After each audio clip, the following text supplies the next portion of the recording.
1937 সাল all India Muslim লীগের অবস্থা তখন শোচনীয়। ভারতের মুসলিমদের জন্য সংরক্ষিত 482টি আসনের মধ্যে তারা জিতেছিল মাত্র 106টি। এমনকি মুসলিম প্রধান প্রদেশগুলোতেও তারা সরকার গড়তে পারেনি। ব্রিটিশ ইন্ডিয়ার রাজনীতিতে তখন মুসলিম লীগ কেবল একটা সাইডলাইন দল। কিন্তু ঠিক 8 বছর পর 1945 সালে যখন ভোটের ফলাফল এলো, তখন পুরো ভারতবর্ষ স্তব্ধ হয়ে গেল। কেন্দ্রীয় পরিষদের প্রতিটি মুসলিম আসন এবং প্রাদেশিক পরিষদের প্রায় 87% ভোট লীগের পকেটে। কি এমন জাদুকরী ঘটনা ঘটেছিল এই 8 বছরে? কিভাবে একটি মৃতপ্রায় দল ভারতের মানচিত্র বদলে দেওয়ার ক্ষমতা অর্জন করলো? আজ আমরা ইতিহাসবিদদের চশমায় দেখব সেই ধুলোচাপা সত্য, যা হয়তো আপনি পাঠ্য বইয়ে কোনোদিন পড়েননি। 1937-এর হারের পর জিন্না বুঝেছিলেন কেবল ড্রয়িং রুমে বসে রাজনীতি করলে হবে না, কিন্তু তাকে সাহায্য করলো খোদ কংগ্রেসের কিছু সিদ্ধান্ত। 1937 থেকে 1939 পর্যন্ত কংগ্রেস যখন ক্ষমতায় ছিল, মুসলিমদের মধ্যে একটি সূক্ষ্ম আতঙ্ক দানা বাঁধতে শুরু করে। ইতিহাসবিদ বিপান চন্দ্র মনে করেন কংগ্রেস এই সময় সাধারণ মুসলিমদের সাথে যোগাযোগ করতে চরম ব্যর্থ হয়েছিল। অন্যদিকে সুমিত সরকার দেখিয়েছেন যে বন্দে মাতরম গান বা শিক্ষা ব্যবস্থায় হিন্দু সংস্কৃতির প্রভাবকে মুসলিম লীগ এমনভাবে প্রচার করলো যে সাধারণ মুসলিমরা মনে করতে শুরু করলো তাদের ধর্ম বিপন্ন। কিন্তু এই ভয় কি প্রকৃত ছিল, নাকি এটি ছিল জিন্নার একটি মাস্টার স্ট্রোক? এখানেই শুরু হয় ইতিহাসের আসল খেলা। 1939 সালে কংগ্রেস যখন ইস্তফা দিল, জিন্না তাকে বললেন ডে অফ ডেলিভারেন্স বা মুক্তি দিবস। ঠিক এর পরের বছর 1940 সালে পাশ হলো লাহোর প্রস্তাব, জন্ম নিল পাকিস্তান শব্দটির রাজনৈতিক ক্ষমতা। এখানেই আমাদের সামনে আসে ইতিহাসবিদ আয়েশা জালালের বিতর্কিত কিন্তু বিখ্যাত তত্ত্ব। জালাল তার দ্য সোল স্পোক্সম্যান বইতে দাবি করেন জিন্না আসলে আলাদা দেশ চাননি। তিনি চেয়েছিলেন ভারতের কেন্দ্রে মুসলিমদের জন্য সম অধিকার। পাকিস্তান ছিল জিন্নার হাতে একটি বড় অস্ত্র, যা দিয়ে তিনি ব্রিটিশ এবং কংগ্রেসকে চাপে রাখতে চেয়েছিলেন।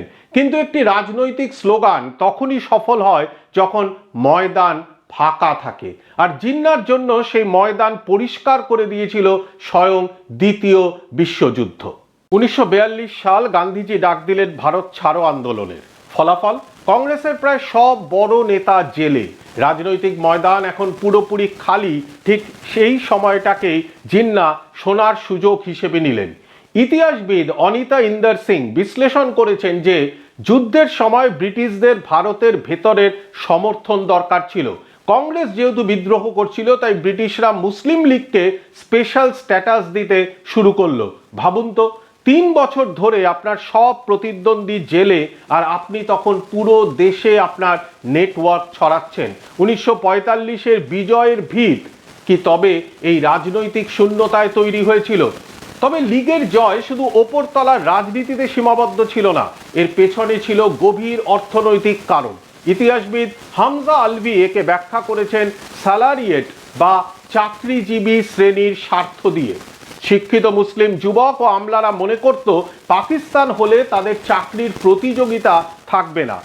ইয়ান ট্যালবট আবার পাঞ্জাবের দিকে নজর দিয়েছেন। সেখানে ইউনিয়নিস্ট পার্টির মতো শক্তিশালী ধর্মনিরপেক্ষ দলকে হারাতে লীগ ব্যবহার করেছিল ধর্মীয় কার্ড। গ্রামের পীর এবং মশায়েকদের দলে টেনে লীগ প্রচার করলো মুসলিম লীগকে ভোট না দিলে আপনার জানাজাকে কান্ধা দেওয়ার লোক পাওয়া যাবে না।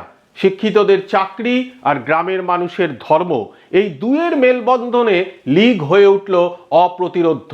1945 সালের সিমলা কনফারেন্স যখন ব্যর্থ হলো, তখন জিন্না প্রমাণ করে দিলেন তিনিই ভারতের মুসলিমদের একমাত্র মুখপত্র। ঠিক এর পরেই এলো নির্বাচন। লীগের স্লোগান ছিল স্পষ্ট এবং ধারালো, ইসলাম ইন ডেঞ্জার। কংগ্রেসের জাতীয়তাবাদ এই আবেগের কাছে টিকতে পারল না। 1937-এর সেই শূন্য থেকে শুরু করা দলটি 1945-এ এসে পুরো ভারতকে দ্বিখণ্ডিত করার রায় পেয়ে গেল। ইতিহাসবিদ আর.জে. মুর মনে করেন ব্রিটিশদের ডিভাইড অ্যান্ড রুল পলিসি জিন্নাকে এই বিজয় এনে দিতে বড় অনুঘটক হিসেবে কাজ করেছিল। 1937 থেকে 1945 এই 8 বছর কোনো অলৌকিক ঘটনা ছিল না। এটি ছিল জিন্নাহর বুদ্ধিমত্তা, কংগ্রেসের রাজনৈতিক ভুল, ব্রিটিশদের স্বার্থপরতা এবং সাধারণ মানুষের পরিচয়ের সংকটের এক জটিল সংমিশ্রণ। আয়েশা জালাল যদি ঠিক হন তবে পাকিস্তান ছিল জিন্নাহর এক বিশাল জুয়া, আর যদি হামজা আলভি ঠিক হন তবে এটি ছিল মধ্যবিত্ত শ্রেণীর বাঁচার লড়াই। কারণ যাই হোক, 1945-এর সেই পারফরমেন্সই আজকের দক্ষিণ এশিয়ার মানচিত্রের জন্মদাতা। ইতিহাসের এই মোড়গুলো আপনাদের কাছে কেমন মনে হয়? জিন্নাহ কি শুধু ধর্মকেই ব্যবহার করেছিলেন, নাকি তার লক্ষ্য আরো গভীর ছিল? কমেন্টে আপনার মতামত জানান। ভিডিওটি ভালো লাগলে লাইক ও শেয়ার করুন, সাবস্ক্রাইব করতে ভুলবেন না। ধন্যবাদ।